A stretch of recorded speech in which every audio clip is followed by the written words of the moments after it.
2022년 12월 11일 주일 예배를 시작하시겠습니다. 어디서 왔다가 무엇 때문에 살며 어디로 가는지를 알지 못하고 죄와 허물로 죽었던 저희들 예수 그리스도의 십자가의 은혜로 말미암아 구속하여 주셔서 생의 의미와 가치와 생의 기쁨이 무엇인가를 깨닫게 해주신 주님, 오늘 특별히 건강하게 하여 주셔서 귀한 예배에 동참하게 하신 하나님 감사합니다.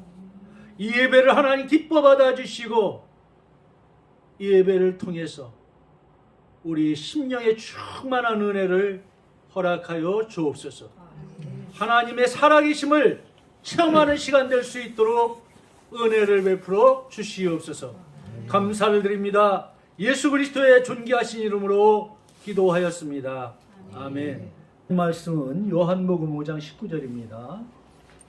신약성경 네 번째입니다. 박미송 선생님 한번 읽어주세요. 그러므로 예수께서 그들에게 이르시되 내가 진실로 진실로 너희에게 이르노니 아들이 아버지께서 하시는 일을 보지 않고는 아무것도 스스로 할 수 없나니 아버지께서 행하시는 그것을 아들도 그와 같이 행하느니라. 네, 잠깐 기도하겠습니다. 하나님 감사합니다. 오늘 귀한 요한복음의 귀한 말씀을 주셨습니다. 이 말씀을 전하는 자나 듣는 자나 큰 은혜가 되게 하시고 기쁨이 되게 하시고 우리의 문제의 해결자가 되는 놀라운 주님을 만날 수 있는 시간 될 수 있도록 도와주시옵소서. 감사를 드립니다. 예수 그리스도의 존귀하신 이름으로 기도하였습니다. 아멘. 네, 오늘은 하나님이 말씀하신다 제 2부를 말씀을 드리겠습니다. 네, 그리스도인들이 이제 크리스찬들이 살아갈 때 가장 어려운 질문 중에 하나는 하나님 과연 살아계신가? 하나님이 나의 인생을 어떻게 인도하시나? 전지전능하신 하나님이 만약에 계신다면 왜 하나님을 내가 잘 믿는다라고 하나님을 우선적으로 섬긴다는 내가 왜 이런 어려운 환경 속에 살아가는데 왜 하나님은 계속 침묵하실까? 우리가 성경의 인물이나 예수님의 사역에 보면 많은 놀라운 기적과 능력의 역사들이 끊임없이 일어나는데 왜 나는 이렇게 하나님 없이 초라하고 무익한 그런 삶 속에서 내가 살아야 될까? 살고 있는가 하는 그런 의문점을 우리는 느끼며 살 때가 많이 있습니다. 과연 거기에 대한 해답은 성경은 뭐라고 말씀하고 있는지를 한번 생각해 보는 시간이 되기를 바랍니다. 우리는 많은 경우 우리가 원하는 기도를 많이 드립니다. 그 원하는 기도를 내가 소원하는 기도를 드렸을 때 응답되지 않으면 하나님을 의심을 하거나 아니면 좌절과 낭망에 빠지고 때로는 원망과 불평을 하게 됩니다. 그러면 성경은 뭐를 말하고 있는가? 성경에 보면 중풍병자를 4명의 친구가 데리고 온 그런 내용이 나와 있습니다. 예수님이 많은 사람들에게 말씀을 전하실 때 갑자기 지붕에서 4명의 사람이 가지고 온 그 침대 같은 것, 베드라고 볼 수가 있죠. 베드 같은 것이 내려왔습니다. 왜 내려왔을까요? 그 중풍병자 낫기를 원했기 때문에 모시고 오지 않았겠어요? 그런데 예수님은 전혀 엉뚱한 말씀을 하셔요. 내 죄가 사하여졌느니라. 중풍병자에게 그리고 이 4명의 친구가 이 사람을 데리고 왔을 때는 중풍병자가 치료받는 것, 완전히 치료받고 걸어가는 것이 더 중요하다고 생각했을 거 아닙니까? 그런 기적이 나타나기를 원했고 거기에 모여있는 사람도 그와 같은 기적이 나타나기를 원했을 거예요. 그와 같은 만약에 기적이 나타났다라고 한다면 더 많은 사람들이 예수님을 하나님의 아들로서 인정할 수도 있을 겁니다. 그럼에도 불구하고 예수님은 거기에 대해서 내 죄가 사하여졌느니라 라고 말씀을 하고 있는 것을 볼 수가 있죠. 그런데 예수님은 더 중요한 것이 죄를 용서받는 것이 더 중요하다라고 생각을 한 것이야. 왜? 죄가 용서받지 않는다라고 한다면 그 사람이 설사 회복된다 할지라도 하나님의 진노와 심판을 받을 수밖에 없기 때문에 죄의 용서가 더 중요했던 것이에요. 그런데 인간들은 생각하기를 죄보다는 우선 육신적인 건강이 더 중요하다고 생각한다는 거죠. 만약에 성도 여러분이 기도할 때 과연 어떤 일이 일어나는가? 우리가 그리스도인으로 기도를 하게 되면 여러 가지 다양한 기도의 응답을 받게 됩니다. 첫 번째는 영어로 하면 yes, 두 번째는 no, 세 번째는 wait, 기다려라, 네 번째는 다른 방법으로 기도의 응답을 받는 경우가 많이 있습니다. 만약에 내가 기도하는 모든 것들을 내가 원하는 대로 다 기도의 응답을 받았다? 그거는 이미 사람이 아니고 그거는 하나님의 수준이나 마찬가지죠. 과연 여러분은 어떤 기도의 응답을 받고 계시는지, 내가 원하고 바라는 기도의 응답을 과연 받고 있는지, 아니면 여기 있는 것처럼 하나님의 기도의 응답의 노로 받고 있는지, 웨이트로 받고 있는지, 아니면 다른 방법으로 혹시 기도의 응답을 받았는지를 한번 생각해 볼 필요가 있다는 거예요.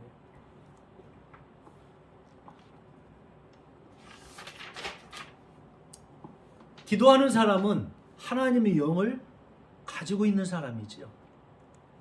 그렇기 때문에 하나님이 주신 것을 너무나 잘 알 수가 있죠.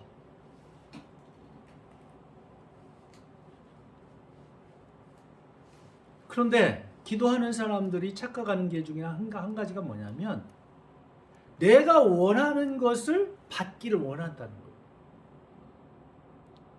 하나님이 원하는 것이 아니고 내가 원하는 것을 받기를 원한다는 거예요. 자체가.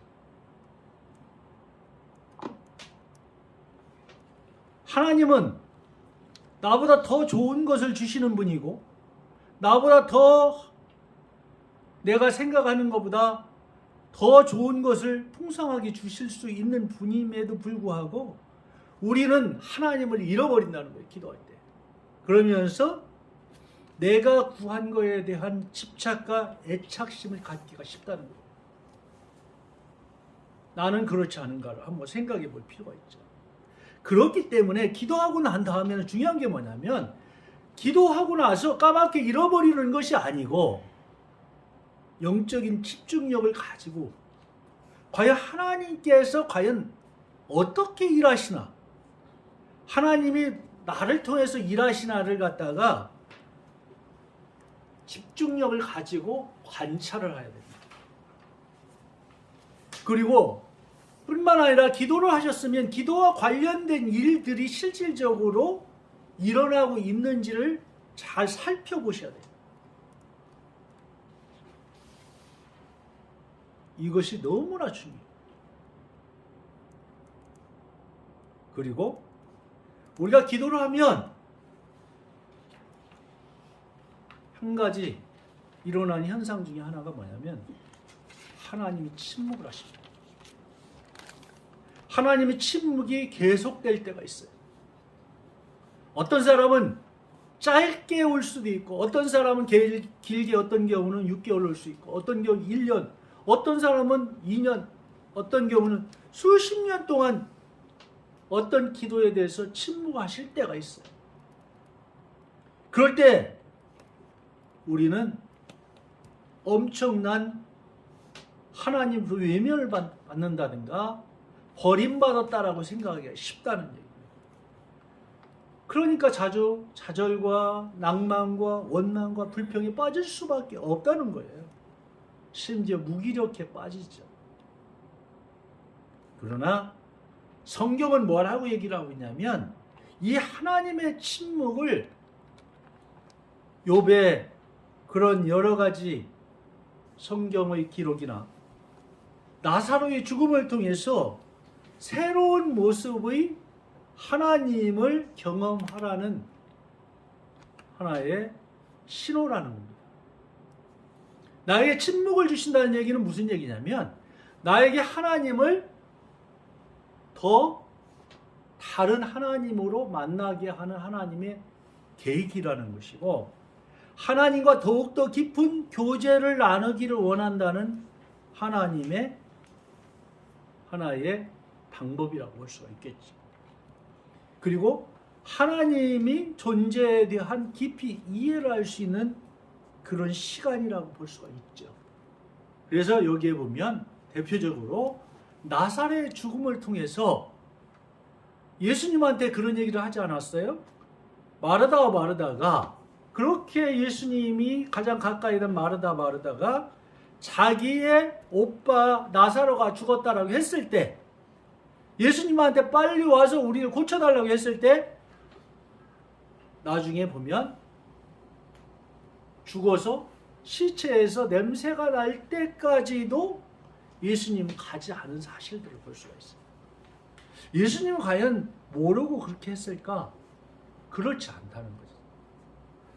여기에서 예수님이 최초로 육신적인 부활을 갖다가 하나의 나사로를 통해서 보여주는 사건을 통해서 앞으로 예수님께서 부활하실 것을 상징적으로 바로 가르쳐주고 있는 것을 볼 수가 있습니다.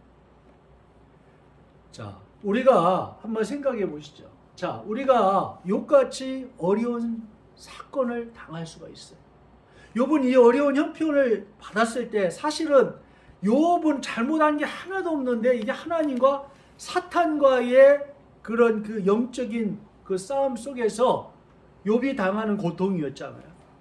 그래서 욥이 너무나 심하게 고통을 받아서 완전 재산 탕진뿐만 아니라 모든 심지어 그 기왓장 갖고 몸을 긁는 그런 엄청난 사건, 그리고 그 아내가 남편한테 하나님을 부인하고 죽으라고 하는 그런 모욕적인 얘기까지 들으면서도 욥은 결코 하나님을 의심하지 않았다고 했잖아요.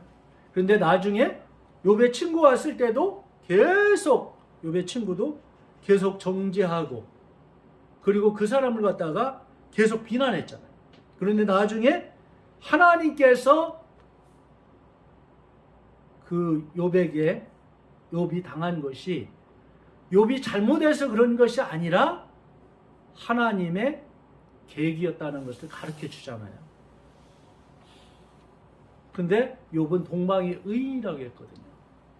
얼마나 정직하게 살았냐면 자기 자식이 죄를 지을까 해갖고 거의 때마다 번제를 드렸다라고 성경은 얘기할 정도로 그렇게 모든 것에 완벽한 욥이 당한 환난, 욥이 당한 고통. 만약에 그런 고통을 당하고 있는 사람이 있다라고 한다면 욥보다는 그 고통을 덜 겪었을 거 아니에요. 아무리 겪었어도 그 자식 한꺼번에 다 죽는 일은 없을 거 아닙니까, 실제적으로. 뿐만 아니라 재산이 다 날아가고 그리고 몸에 그러기에 악창이 나고 몸에 종기가 나와서 기왓장을 가지고 긁을 정도로 그와 같은 경험을 한 사람이 과연 있을까? 그래서 성경은 바로 이걸 통해서 욥을 통해서 위로를 받으라는 거죠. 그리고 여기에 있는 나사를 통해서 새로운 하나님의 만나라는 겁니다. 그렇다고 한다면 우리의 삶 가운데 만약에 이와 같은 형편과 어려운 환경과 형편이 있다라고 한다면, 일어난다고 한다면 어떻게 여러분은 반응을 하시겠습니까? 하나님의 침묵에 대한 그 하나님의 깊은 교제와 이해를 가지고 하나님이 하실 영광스러운 일들을 기대하고 그것을 바라볼 것인지, 아니면 그 환경 속에서 절망하고 좌절하고 무기력하게 그것을 갖다가 생각하고 원망과 불평의 삶을 살아야 될 것인가. 그것은 우리가 바로 선택의 중요한 기로에 있다는 겁니다. 두 번째, 하나님은 환경을 통해 말씀하신다는 겁니다. 환경을 통해.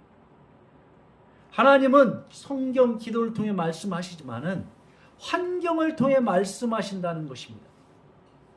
그래서 예수님도요, 항상 하나님이 일하고 계신 곳을 찾으셨고 하나님께 항상 동참했던 사실을 오늘 말씀을 통해서 볼 수 있죠. 그래서 사실은 우리가 욥을 갖다가 이해하고 납득하기 어렵죠. 그러면 이렇게 어려운 환경을 이해하는 데는 하나님의 관점에서 보는 것이 중요하다. 내가 보는 관점이 아니라 하나님이 그 환경을 어떻게 보는가. 그래서 그런 환경이 올 때마다 우리는 어떻게 해야 되냐면 하나님께 기도해야 된다. 왜? 하나님께 이런 환경을 통해서 하나님께서 어떠한 것을 보여주기 위해서, 가르치기 위해서 나에게 이런 환경을 주셨을까? 우리 인생을 살다 보면 내가 다 이해할 수 없고 내가 헤아릴 수 없고 측량할 수 없는 하나님의 사이즈의 일이 있어요. 하나님의 크기의 일들이 있다는 거예요. 그래서 성경에 보면 뭐라고 하냐면 나의 생각은, 나의 길은, 하나님의 생각은, 하나님의 길은 인간의 생각보다 길보다 더 높아서 이해할 수 없다라고 성경은 말을 하고 있는데, 우리가 나사로의 병이나 여기 그 캐리의 암의 그런 것을 보게 되면, 그런 사건을 보게 되면 우리는 이 어려운 환경 속에 있을 때 하나님 관점으로 이 환경 속을 보는 지혜가 필요하다는 거예요. 세 번째는 과연 우리가 처한 환경 속에서 하나님께서는 어떤 진리를 가르쳐 줄까? 자, 성경에 보면 모세가 출애굽의 응답을 받고 바로에게 가서 얘기를 합니다. 우리 백성들을 내보내 주십시오. 하나님께 예배할 수 있도록 내보내 주십시오. 했을 때 이스라엘 백성들은 더 큰 어려움이 있었어요. 그 당시 벽돌을 만드는 그런 일들을 하고 있는데 벽돌에 필요한 게 뭐가 있냐면 집이에요, 집. 근데 집을 대주지를 않아. 집을 대주지 않고 너희가 가서 곡초더미를 갖다가 집을 대신해서 벽돌을 만들어라는 더 엄청난, 더 어려운 그런 고난의 시간들이 옵니다. 말도 안 되는 거지. 집이 없이 어떻게 벽돌을 만들 수가 있겠어요. 그런데 중요한 건 뭐냐면, 뭐라고 명령을 하냐면 똑같이 벽돌의 개수를 만들어라는 거죠. 그런데 하나님이 모세한테 뭐라고 했냐, 그 백성들한테 출애굽을 시켜준다고 했는데 이 어려운 고난과 힘든 상황 속에 있는 이 노예 생활을 벗어나서 더 좋은 곳에서 가서 하나님께서 생활을 하겠다라고 그렇게 얘기를 했는데 오히려 더 엄청난 어려운 사건이 일어난다는 거죠. 왜 그럴까? 하나님은 이 사건을 통해서 하나님의 방법으로 이스라엘을 구원한다는 것을 가르쳐 주는 것입니다. 그때까지 이스라엘 백성들은 어떻게 생각하냐면 어떻게 우리가 출애굽을 할 수가 있을까? 자기 나름대로 생각이 여러 가지를 많이 했을 겁니다. 그런데 하나님은 이 사건을 통해서 너무나 응답을 안 하니까, 그 바로가 말을 안 듣니까 열재앙의 사건을 결국에 일으키고 결국에는 홍해를 가르는 역사를 통해서 출애굽을 완성을 시키는 걸 볼 수가 있는데, 이것은 인간에서는 상상할 수 없는 이 초자연적 기적의 사건이죠. 이거는 이스라엘 백성들은 한 번도 지금까지 이와 같은 걸 경험해 보지 못한 사건이라는 겁니다. 그러니까 우리가 여러 가지 어려운 환경과 상황을 당할 때 어떤 생각을 해야 되냐면, 하나님께서는 새로운 하나님의 역사를 하겠구나. 하나님은 뭔가 내가 계산할 수가 없는, 계산되지도 않는 그런 일들을 하나님은 나를 통해서 할 계획을 가지고 계시구나 하는 생각을 갖고 있는 게 참 중요하다. 그러니까 우리가 완전히 밑바닥 인생이라고 생각할 때까지 내려가도 밑바닥 인생 속에서도 앞이 막히고 옆이 막혀도 항상 위에는 열려있다는 생각을 가져야 돼요. 하나님은 항상 나에게 어떤 위대한 일을 하시는구나, 어떤 좋은 일을 행하시겠구나 하는 생각을 갖는다는 것 자체가 너무나 중요하다는 것. 이런 생각을, 이 어려운 환경 속에서 진리를 발견하는 것이 너무나 중요하다. 특히 사업을 하시는 분들은 더 이와 같은 것들이 어떻게 보면 절실하다라고 볼 수가 있어요. 지금같이 어려운 환경과 여건 속에서 IMF보다 지금 더 어렵다라고 사람들이 얘기를 해요. 모든 사람들이 절망과 좌절과 무기력함에 빠져 있는, 어떻게 살아야 될까 알 수 없는 그런 상황 속에 젊은이는 젊은이대로, 나이가 많은 사람, 나이 많은 사람들, 이렇게 이런 환경 속에서 사는 사람일수록 하나님은 과연 어떤 일을, 위대한 일을 하실까? 사업을 하시는 분들은 특히 그런 생각을 하셔. 내 생각과 내 계획과 내 지식과 내 경험으로 내가 살겠다라고 하는 생각은 그리스도인들한테는 어리석은 생각입니다. 그리스도인들은 환경을 보고 살아가는 존재가 아니라 환경 속에 역사하시는, 환경 속에 일하시는, 환경 속에 바로 담겨있는 하나님의 진리를 발견하는 사람입니다. 그래서 우리는 이런 환경 속을 여러 가지 과정을 겪으면서 어떤 걸 겪게 되면 여러 가지 영적인 경험들을 하게 됩니다. 이건 성경에 보면 이걸 갖다가 표징이라고 합니다. 그래서 성경에 보면 성경의 인물들은 하나님의 만남을 특별하게 표시하고 있는데 어떤 돌이나 기념비를 씁니다. 그때마다. 야곱이 하나님께 기념비를 세우고, 만약 내가 무사히 하나님께 돌아오게 된다면 내가 하나님께 여기에 하나님의 단을 세우고 내가 11조를 드리겠다는 그런 기둥을 세웁니다. 그리고 이삭은 많은 우물을 파게 되는데 우물을 팔 때마다 이름을 줬는데 느보시라는 이름을 줬습니다. 그리고 모세는 하나님이 이 아멜렉 그 군대들과 싸울 때 모세가 손을 들면 이겼고 손을 내리면 싸움에서 졌습니다. 그때 진 이름이 뭐냐면 여호와 니시, 하나님이 전쟁을 책임져 준다. 여호수아는 제사장이 요단강을 건널 때 제사장이 언약궤를 메고 요단강을 한 발을 디딜 때 요단강이 갈라졌거든요. 그때 거기에다가 12명의 그 12 민족이기 때문에 이스라엘 백성이 12명이기 때문에 거기다가 12민족을 대표해서 12개의 돌단을 놓은 걸 볼 수가 있습니다. 그리고 사무엘은 하나님께서 싸울 때마다 이기게 하셔서 도와주셨다는 의미로 에베네셀이라는 그 이름을 짓게 됐습니다.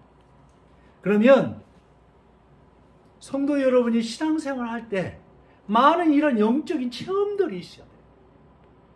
하나님이 나를 갖다가 에베네셀 돼서 이렇게 도와주셨다.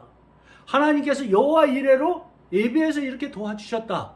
하나님 나이가 이렇게 어려운데 하나님 이렇게 나를 공급을 해서 이렇게 하나님께서 채워주셨다는 그런 고백이 있으시오. 그런 영적인 많은 것들이 하나하나 쌓일 때마다 어떻게 되냐? 내가 하나님 안에서 변화가 될 수가 있어요. 그리고 하나님 안에서 어떤 결단의 시기가 됐을 때 결단을 할 수가 있고, 하나님의 어떤 그 지시가 내려왔을 때 그거에 순종할 수가 있습니다. 여러분이 만약에 그와 같은 걸 경험하지 않는다라고 한다면 쉽지 않습니다. 어떻게 보면 여러분의 순종의 정도는 영적인 체험들의 하나의 많고 적음에 따라 다르다고 볼 수 있어요. 그러니까 내가 얼마나 하나님 안에서 하나님의 뜻대로 하나님이 원하시는 삶대로 살겠다라고 하는 것은 뭐냐면 이 영적인 체험과 밀접한 관계가 있다는 사실을 여러분 아셔야 됩니다. 다섯 번째는 하나님은 교회를 통해서 말씀하신다.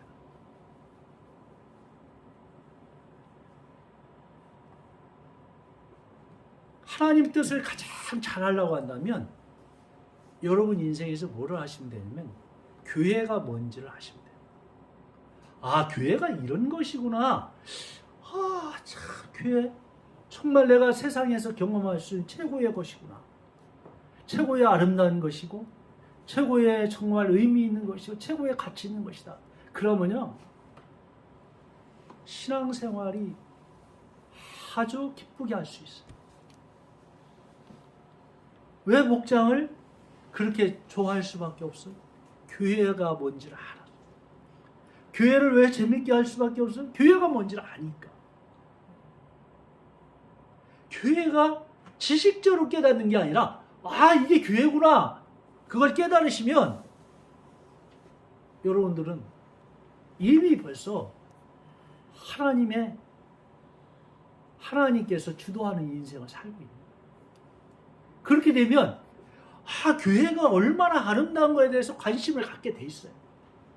어떻게 하면 교회를 좀 더 아름답게 할 수 있을까? 어떻게 하면 교회의 아름다움을 내가 누릴 수 있을까? 그렇게 한다고 한다면 전혀 상상할 수 없는 놀라운 축복을 우리가 누릴 수밖에 없어요. 교회를 아는 사람들은 절대로 혼자 신앙생활을 할 수가 없어요. 너무나 이게 중요한 겁니다. 그래서 오늘날 가장 많은 사람들이 얘기하는 게 뭐냐면, 너무나 교회 가도 수직적인 관계, 목사님, 장로님, 뭐 특별한 사람만 이렇게 싸고 들고 관심을 두고 하니까 사람들이 관심을 뭐에 갖냐면 만인 제사장주의에 갖고 있거든요. 만인 제사장이 뭐냐면 모든 사람들은 똑같다는 거예요. 모든 사람은 똑같다.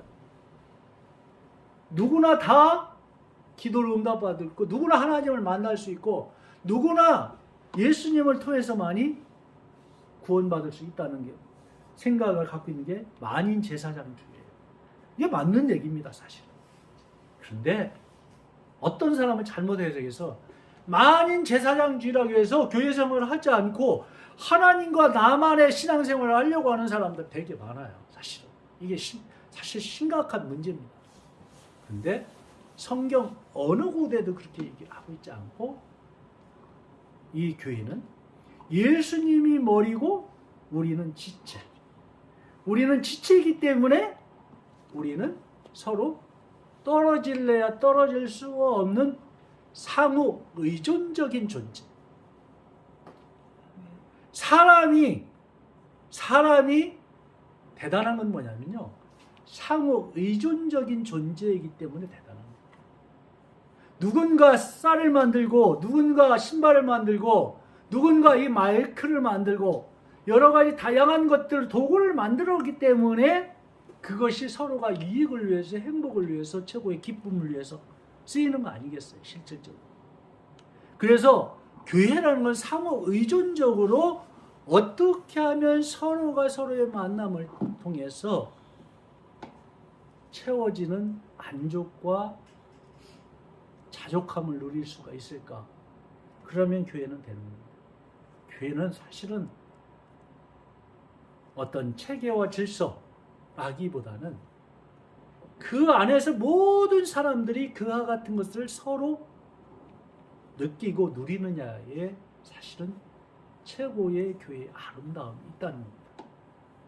그래서 우리가 항상 기억할 것은 교회는 건물이 아니라 사람이다. 교회는 조직체가 아니라 생명체다. 제가 오늘 우연히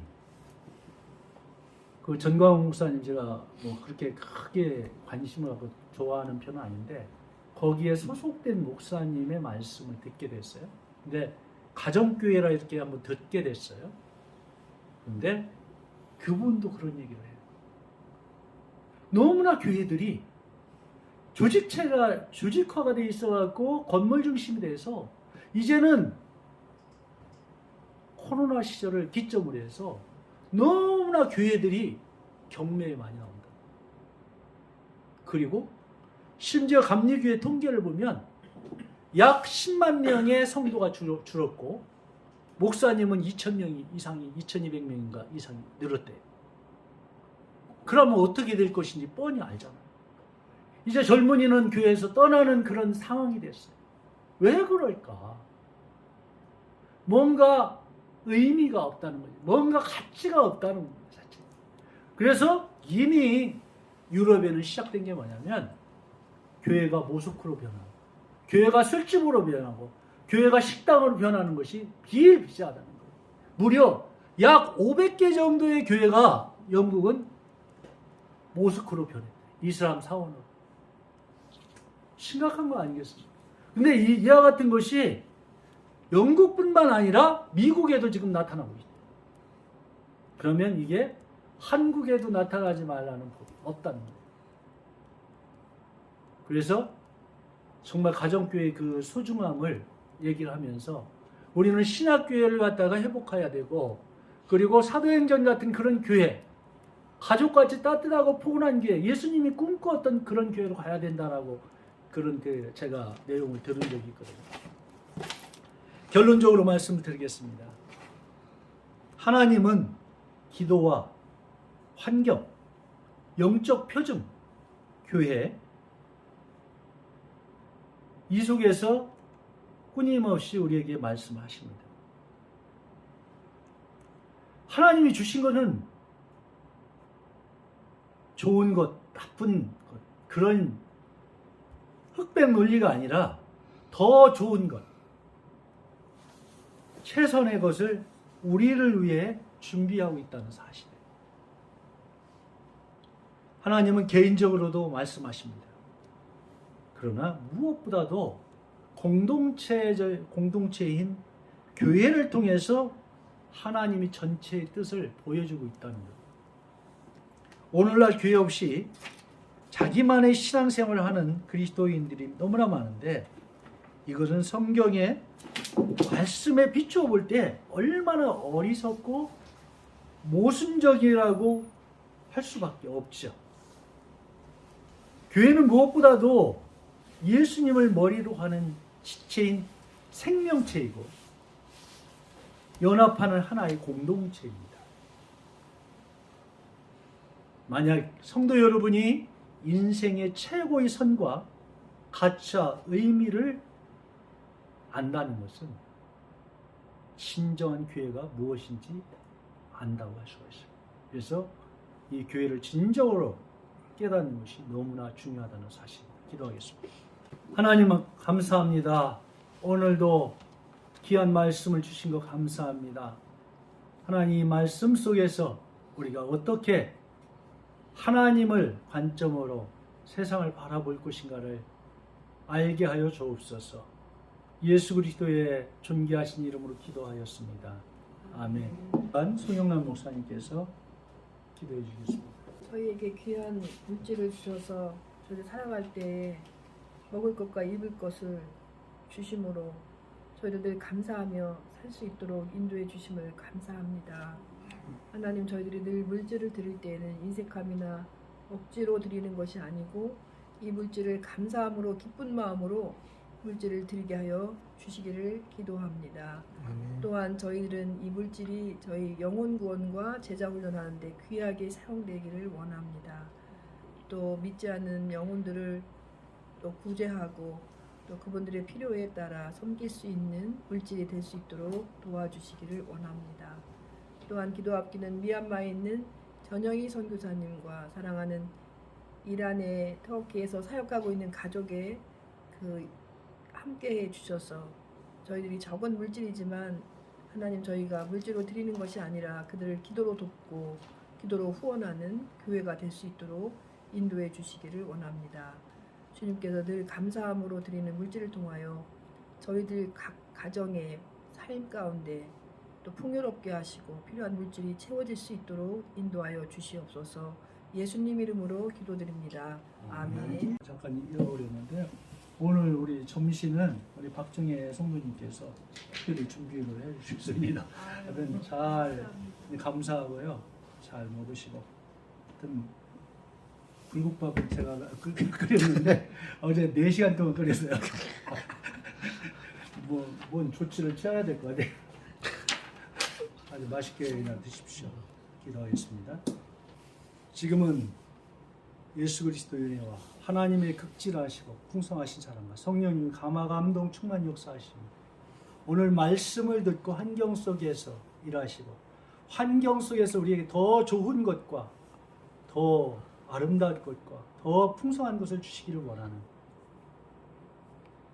예수 그리스도의 은혜가 지금부터 영원까지 함께 하시기를 예수 그리스도 이름으로 축원합니다.